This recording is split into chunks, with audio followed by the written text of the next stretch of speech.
అన్న ఎట్లా ఉన్నారు? బాగున్నా. ఆరోగ్యంగా మంచిగా ఉన్నారా? సూపర్గా ఉన్న తమ్ముడు. మానసికంగా మంచిగా ఉన్నారా? అన్ని రకాలుగా ఐఎమ్ ఫైన్. అన్ని రకాలుగా ఎటువంటి ఇబ్బంది లేదు? ఇబ్బంది లేదు. ఇబ్బంది ఏం లేదు. ఓకే, నేను ఏం అడిగినా కూడా ఇబ్బంది లేకుండా సమాధానం చెప్తారా? ఇబ్బంది పడి కూడా సమాధానం చెప్తారా? ఇబ్బంది అనిపిస్తే ఆలోచించి చెప్తా, ఇబ్బంది అనిపించకుంటే చాలా సాఫీగా చెప్పేస్తా. అంటే నేను అడగబోయే ప్రశ్నలు ఇబ్బంది పెడతాయి అని కూడా అనుకుంటారా? ఏమైనా ఉండొచ్చు క్రాంతి, నువ్వు చాలా ర్యాపిడ్గా అడుగుతూ ఉంటావు కదా, ఏదైనా ఉండొచ్చు. ఇక ర్యాపిడ్ అన్నారు కాబట్టి ముందుగా కూల్గా ఫస్ట్ పాలమూరి పిల్లగాడితోటి స్టార్ట్ చేద్దామన్నా.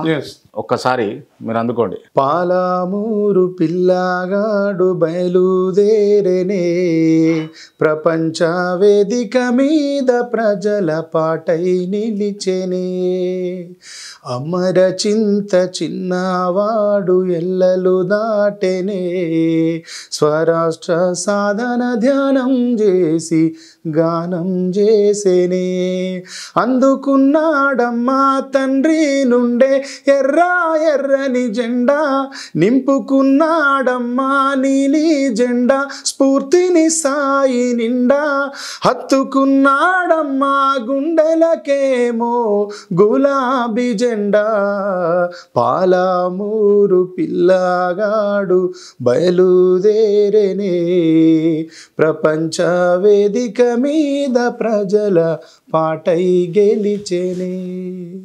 నిజంగా అన్న, అంటే పాటలల్లో ఏముంటుందో తెలియదు కానీ ఆ సపరేట్ ఒక లోకానికి తీసుకొని పోతుంది. అది ఆ గానమా లేకపోతే దాంట్లో ఉన్న తాత్పర్యమా లేకపోతే ఇంకేమైనా కానీ జీవితం మీకు అక్కడ ఆ పల్లవి 4 వాక్య నిర్మాణాలు వింటే సాయి చంద్ అనేవాడు జీవితం కనిపిస్తుంది. దాంట్లో ఎంతో కొంత మనలాంటి వాళ్ళ జీవితం కూడా కనిపిస్తుంది. అందుకే వెళ్ళిపోతాం అట్లా పాట.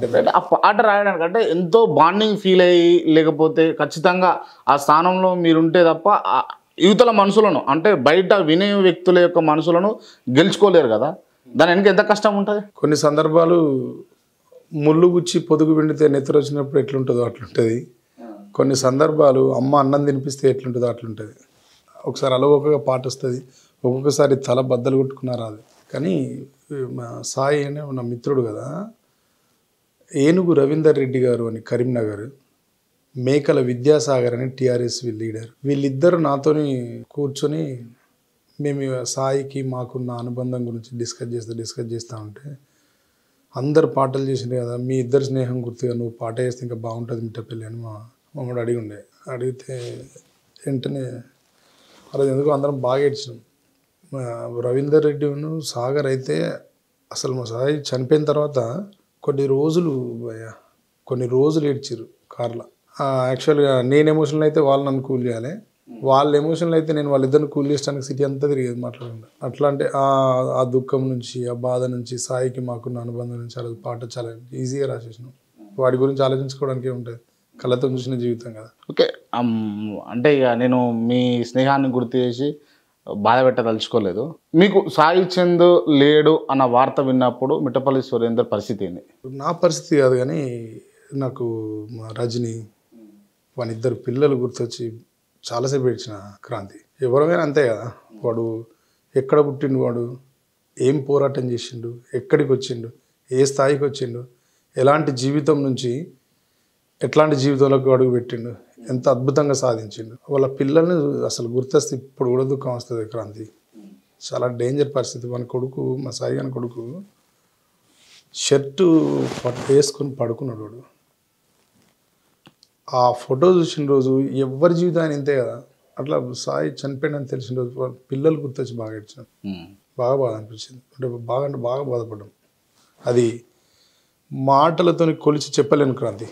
ఓకే, సరే. వెంటనే అంటే మీరు నమ్మిన పార్టీ కావచ్చు, లేకపోతే మీరు నమ్మిన నాయకులు కావచ్చు, వెంటనే స్పందించి కొద్ది రోజుల్లోనే రజనీ గారికి చైర్మన్ బాధ్యతలు కాదు, పార్టీ ముఖ్యమంత్రి గారు రామన్న కానీ చాలా స్పీడ్గా స్పందించారు. వాడి విషయంలో వాడికి చిన్న ప్రాబ్లం ఎదురైందట అని తెలియగానే చిన్న చీమ కూడా ఎదురు రాకుండా అక్కడ నుండి ఇక్కడికి గ్రీన్ లైన్ పెట్టించి పాటను బతికించాలనే ప్రయత్నం బాగా చేశారు మా వాళ్ళు. పార్టీ అన్ని విధాలుగా తోడైంది క్రాంతి. నాకు తెలిసి కళాకారుల్ని ఇంత బాగా చూసుకున్న పార్టీ నాకు తెలిసి నేనైతే ఇప్పటివరకు అయితే చూడలేదబ్బా. ఇంకా ముందు చూస్తాం కావచ్చు, చూడం కావచ్చు, చెప్పలేం. కానీ ఇప్పటివరకు అయితే పార్టీ నిజంగా మేము నమ్ముకున్న కేసీఆర్ సార్ కానీ పార్టీ కానీ అన్ని విధాల తోడు నిలిచింది.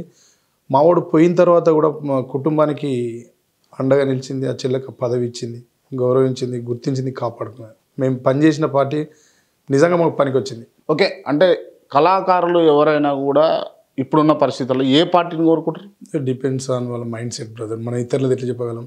ఉమ్, ఇప్పుడు మేము తెలంగాణ ఉద్యమం చేయడానికి ముందు సామాజిక ఉద్యమాలలో ఉన్నవాళ్ళు, పార్టీలకు పాటలు చేసిన వాళ్ళు, పార్టీల గురించే ప్రత్యేకంగా రాసిన వాళ్ళు కూడా ఉన్నారు. వాళ్ళని వర్క్ చేయించుకొని ఆ తర్వాత వదిలేసింది ఏ ప్రభుత్వం అయినా. కానీ తెలంగాణ ఉద్యమంలో పాట ఏ పాత్ర వహించిందో దాన్ని గుర్తుపెట్టుకొని పాటకు ఒక 3 పదవులు ఇచ్చి 550, 580 ఉద్యోగాలు ఇచ్చి అందరినీ కాపాడుకున్నది క్రాంతి. ఇట్లాంటి ప్రభుత్వం అయితే ఇంకా నాకు తెలిసి రాదు. ఓకే, అంటే కళాకారులందరినీ ఇప్పుడు అంటే పోయిన దాంట్లో అధికారంలో ఉన్నటువంటి party BRS party, TRS party ఆదుకుంది, హక్కున చేర్చుకుంది అని అన్నారు కదా. తెలంగాణ ఉద్యమంలో పనిచేసిన ప్రతి ఒక్క కళాకారుణ్ణి హక్కున చేర్చుకుందా బీఆర్ఎస్ పార్టీ? ప్రతి ఒక్కరు అంటే కొందరు మిస్ అయిపోయిండ్రు. ఎందుకు మిస్ అయ్యారు అంటే ఇప్పుడు నువ్వు ఉన్నావు, సురేందర్ని ఇంటర్వ్యూ చేయమని చెప్పినప్పుడు నువ్వు ఎంత చేయాలనుకున్నావు 100% చేయాలనుకుంటావు నా అన్ని పాటలే కదా. కానీ అన్ని పాటలు చేసే క్రమంలో కొన్ని పాటలు మర్చిపోతాం. అది ఒక వ్యక్తికి సంబంధించిన సబ్జెక్టు, మర్చిపోయే అవకాశం ఉంటుంది, మర్చిపోతారు. ఒక పెద్ద దాంట్లో తప్పు జరిగింది అంటే బ్రదర్, అది అక్కడ చాలా రకాల వైఫల్యాలు ఉంటాయి. ఒక్కరి వైఫల్యం అని చెప్పరాదు, ప్రభుత్వ వైఫల్యం అయితే కాదు.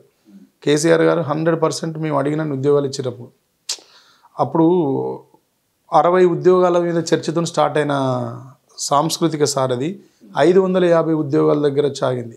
ఆయన అప్పుడు మాకు పిల్లలకు 60,000, 75,000 జీతం పెట్టండి అని అడిగింది సీఎం గారు. అడిగితే వాళ్ళు ఎవరు ఒప్పుకో సార్, రూల్స్ చాలా మనం విరుద్ధంగా వినట్టేది చట్టానికి, మనం అట్లా ఇవ్వలేం సార్ అంటే. ఎంత ఇస్తారంటే 11,000, 15,000 లోపు ఇవ్వగలం సార్, 16,000 ఇవ్వగలం.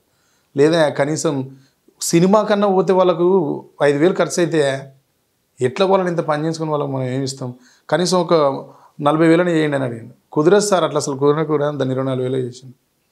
అట్లా ప్రయత్నం జరుగుతుంది. ఆ ప్రయత్నంలో అనుకున్న స్థాయికి పోకపోవచ్చు. ఇప్పుడు తెలంగాణలో కళాకారులందరికీ ఉద్యోగాలు రావాలి వాస్తవంగా.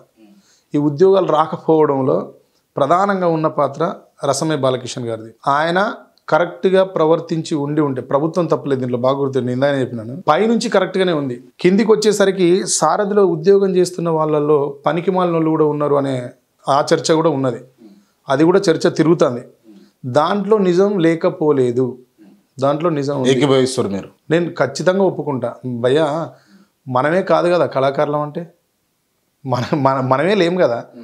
నాకంటే పెద్దవాళ్ళు ఉన్నారు, నాకంటే చిన్నవాళ్ళు ఉన్నారు, నాకంటే ముందు తరం ఉంది, వెనుక తరం ఉంది, ఎప్పటి నుంచో గమనిస్తున్న వాళ్ళు ఉన్నారు, అందరికీ తెలిసి ఈ విషయం. కానీ కళాకారులు ఒకరు రోడ్డు ఎక్కితే ఇంకోరు వాళ్ళ కోసం ఎక్కలేరు. అది ఎక్కడ ఆగిపోతుంది అని ఆలోచించినప్పుడు ఆకలి చాలా పెద్ద విషయం బ్రదర్. ఆకలికి నాకు ఆ సామెత గుర్తొచ్చినప్పుడు నిజం అనిపిస్తుంది. పెడతా అంటే ఆశ, కొడతా అంటే భయం ఉంటుంది అంటారు కదా.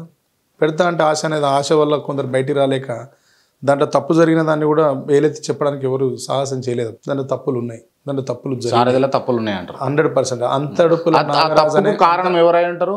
రసమయ్య గారే. అంతే క్లియర్గా 100% ముఖాముఖి కూర్చుని పెట్టి మాట్లాడతానండి. ఎందుకు మీ పార్టీ నాయకుడే కదా, మీ పార్టీ నియమించినటువంటి వ్యక్తే కదా. నేను అంటున్నా, ఎందుకు వ్యతిరేకించాల్సి 5 వేళ్ళు ఉన్నాయి సోదర. నువ్వు నేను ఇద్దరం అన్నదమ్ములు లాంటి వాళ్ళం. మన ఇద్దరం ఒకే ఎత్తున్నావా? మన ఇద్దరం ఒకేలా ఉన్నాయా? ఈ వేళ్ళు ఒకేలా ఉన్నాయా? అతని బుద్ధి ఎట్లాంటిది?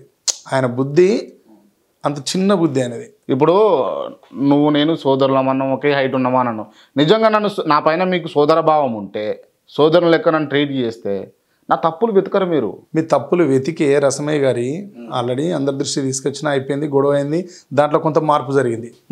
కానీ పొద్దాక మనం కూడా గొడవ చేయలేం కదా ఒక్కలమే. దాని అందరూ తల బాధ్యత తీసుకొని మాట్లాడితే బాగుంటుంది. నేను ఒక్కరిని చేస్తే రసమయ్య బాలకృష్ణ గారికి నాకు మధ్య పర్సనల్ ఉన్నది, వీళ్ళిద్దరి మధ్య ఏదో గొడవ అని. పర్సనల్ ఏం లేదా?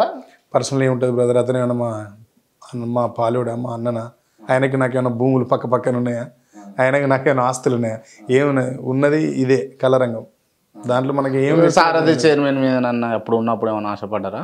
నేను 2023 వరకు 23 ఆగస్టు సెప్టెంబర్ వరకు నాకు ఏ పదవి మీద కోరిక లేదు.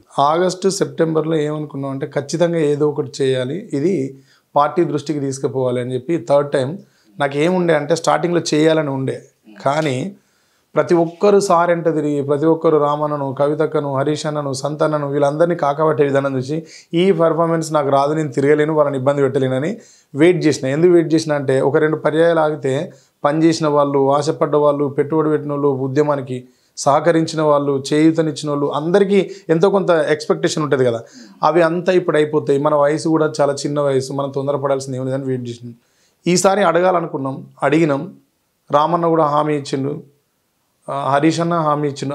అందరు ఓకే నీకు ఈ పని చేసి పెడతాం తమ్ముడు అని చెప్పి అందరు హామీ ఇచ్చిన అయిపోయింది. వాళ్ళకి గవర్నమెంట్ పోయింది. నాకు అప్పుడు ఎలాంటి ఆలోచనలు లేవు. నా ఆలోచనలు సెప్టెంబర్ నెల నుంచి మొదలైనాయి.